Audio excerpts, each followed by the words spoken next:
Le modèle numérique de terrain, ou MNT, offre des informations sur la topographie du sol d'une précision inégalée pour l'ensemble du territoire québécois couvert. Selon plusieurs utilisateurs, ce produit dérivé du LIDAR est essentiellement utilisé en planification forestière, notamment pour la récolte et la construction de chemins.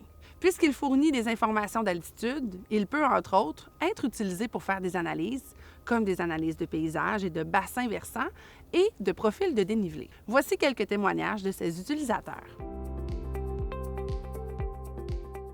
Le premier produit souvent qui est abordé, du moins en géomatique, là, c'est le fameux modèle numérique de terrain. Donc, on l'appelle souvent MNT, là, son petit nom. C'est un produit qui va permettre d'avoir l'élévation du sol en continu sur tout le territoire. Souvent, c'est pas un produit qui est naturellement utilisé, j'ai envie de dire, de façon brute là, en foresterie parce que ça nécessite un petit peu plus là, d'interprétation pour vraiment bien le comprendre.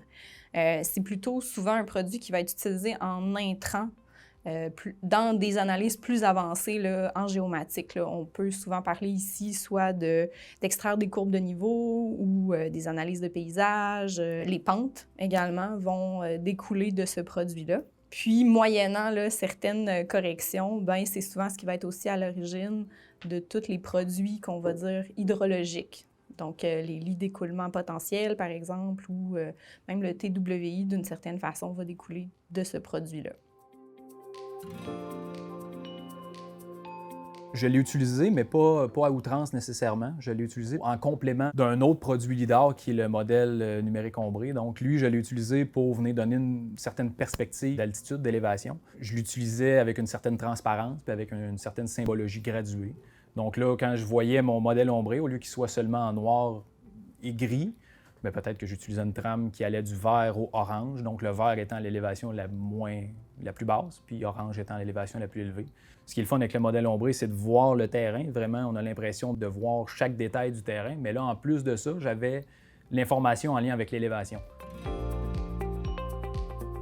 Le principal qu'on effectue chez Celifor avec le modèle numérique de terrain, c'est de se servir de l'élévation pour générer des courbes de niveau de chemin, un profil de chemin qui nous permet de savoir à l'avance nos pentes maximales et pouvoir faire des corrections sur ce chemin-là cartographiquement afin d'éviter des pentes fortes, par exemple. Des fois, le modèle numérique de terrain va nous servir à éviter les endroits qu'on va considérer plus mous. Dans une cuvette, par exemple, ça va être plus d'accumulation d'eau, ça va être plus mou.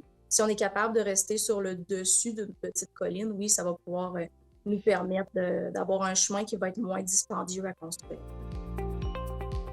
Certaines utilisations spécifiques qui peuvent être intéressantes, comme justement, il n'y a pas si longtemps, là, on a un projet dans le cours présentement, dans le cours de l'usine, pour allonger notre zone de chargement de wagons du CN.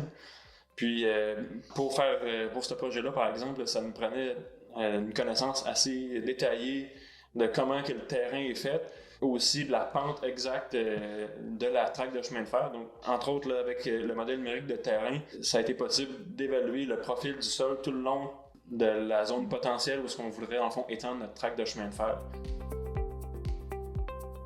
Ça a vraiment facilité le travail des contremaîtres sur le terrain, mais aussi des opérateurs qui ont une information qui est plus juste, plus claire. Au lieu de travailler avec une carte papier où on avait seulement des courbes de niveau 10 mètres, bien, on a des courbes de niveau 2 mètres. C'est certain que c'est plus facile d'opérer avec ces données-là parce qu'on est beaucoup plus précis, on voit où on s'en va, donc il y a moins de surprises.